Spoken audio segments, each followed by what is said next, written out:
Beautiful day today. Headed off to the gym. Actually meeting up with my brother Adam there.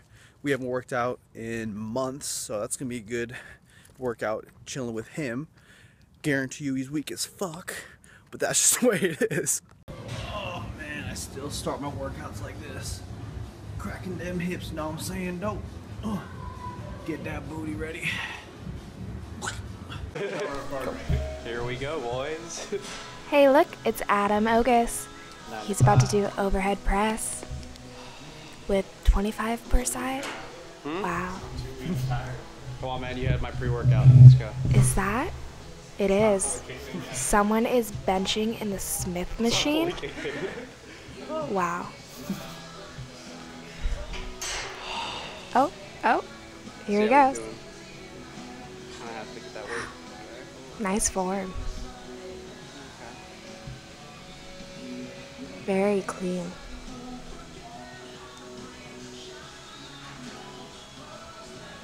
Yeah, I like it.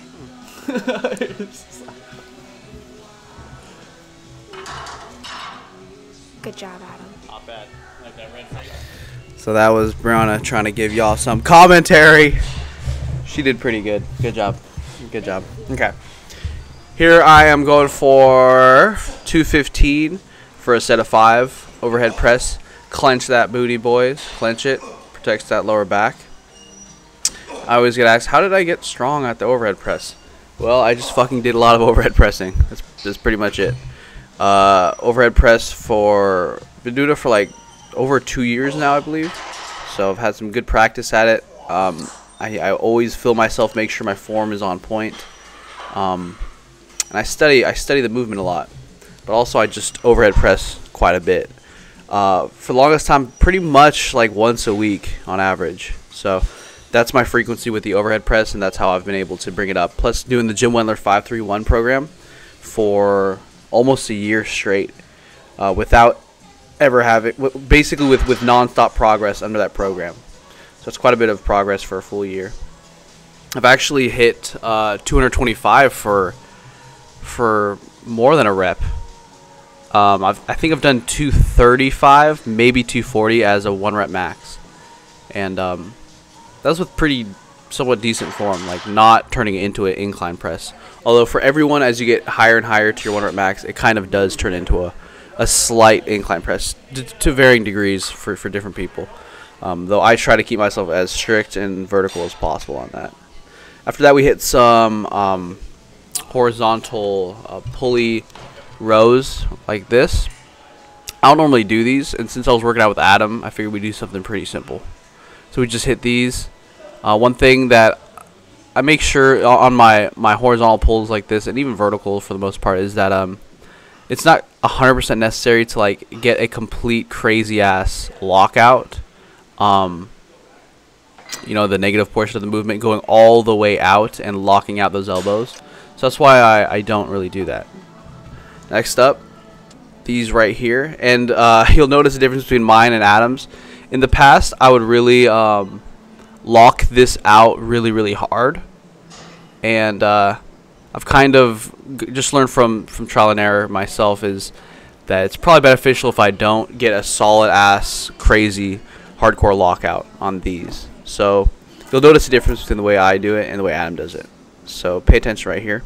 You notice that he kind of gives it a really intense lockout like that. Like it looks like his elbow's about to snap every rep.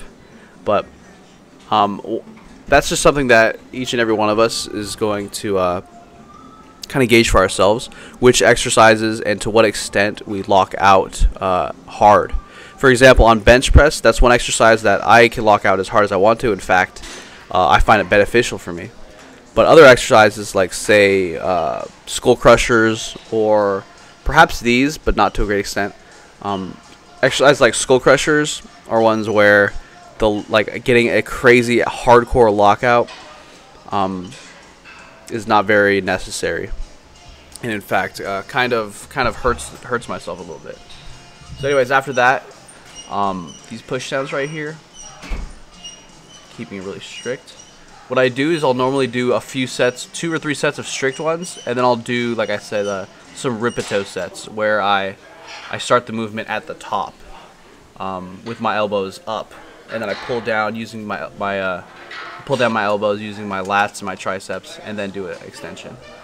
Adam decided to do the 95s for a couple for one set, trying to see how much he can get, and I think he got 4 or 5 reps or something like that. Come on, you can see him give it in his all, which is cool. Me on the bicep curls in the bench rack. Always make sure that you're aware of who's around you guys. For example, all right, this is 125 pounds for 9, I believe, and then I dropped down and did 105 pounds for 3 sets of 9 after that. But always make sure you're looking around, and be the courteous gym goer. For example, if you see that all the other bench racks are taken, and you're in a bench rack, and it looks like someone's eyeing the bench rack, just fucking move.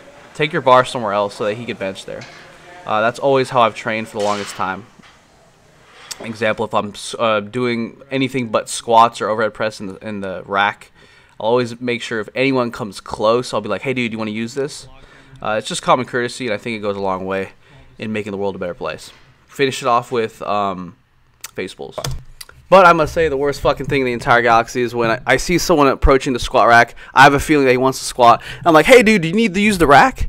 And he's like, oh yeah, I do actually. So I'll finish up my shit, and then I'll see him fucking do some curls afterwards. Piece of fucking shit. He should kill himself, serious. I just woke up, serious. Home from the gym now, making myself some food. We got a salad going on right here. Ingredients, lettuce, spring lettuce, tomatoes, carrots, and mushrooms, and I actually got a chipotle burrito right here. So that's pretty nice. And freaking the Matrix is on. The fucking Matrix. Aww. So I just went through about 55 pages of personal MBA. Interesting book, kind of just goes over all the different topics when it comes to business, all the different areas that you need to know about, kind of briefly, so that you could just have a basic understanding of how business works, how businesses work, and how to run one. And gives you all these references and places to go, books to read, to learn more. So that's pretty cool. But anyways, like I said, I just read like 55 pages straight, taking notes. So I'm going to take a little break, get something sweet to eat. I'm watching the History Channel just for like a brief moment, but I got that chocolate mousse cheesecake and Tillamook cookies and cream ice cream. You know, just eating some quality sources of food. You know, quality sources of nutrients. Cheers. I mean, look at that.